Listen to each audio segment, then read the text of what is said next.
মুসলিম উম্মার সবথেকে বড় ধর্মীয় উৎসব ঈদুল আজহা। আর মাত্র একটি দিন পরে কিন্তু ঈদুল আজহা অনুষ্ঠিত হচ্ছে। চলছে শেষ মুহূর্তের পশু কেনাবেচা।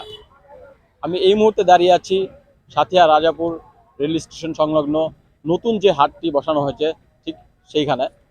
আমার পিছনে দেখতে পাচ্ছেন এখানে কিন্তু অনেক আহ, গরু ছাগল কিন্তু অলরেডি হাট বসেছে।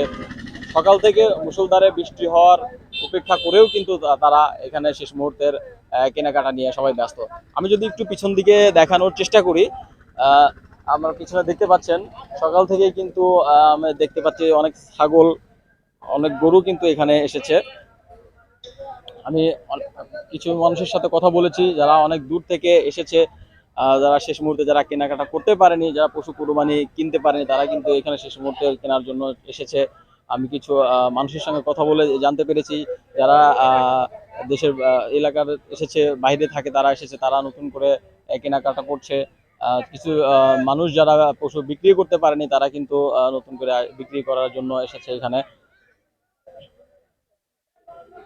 আমি যদি আরেকটু কথা জানিয়ে রাখি, এখানে কিন্তু সকালে আমি এসে যেটা দেখেছি সেটা কিন্তু প্রশাসনেরও কিছু লোক কিন্তু এখানে তারা তৎপর ছিল যে যাতে কোনো বিশৃঙ্খলা ঘটনা যাতে না ঘটে সেদিক থেকে আহ, আহ, যারা সবসময় নজরদারি করছে। এছাড়াও আমরা যদি আমি এই পাশটাতে দেখানোর চেষ্টা করি, এই পাশে উঠেছে অনেক অনেক ক্রেতা, অনেক বিক্রেতা আমার সাথে কথা হয়েছে। তারা কিন্তু এই মুহূর্তে শেষ মুহূর্তের জন্যই কিন্তু তারা এখানে এসেছে।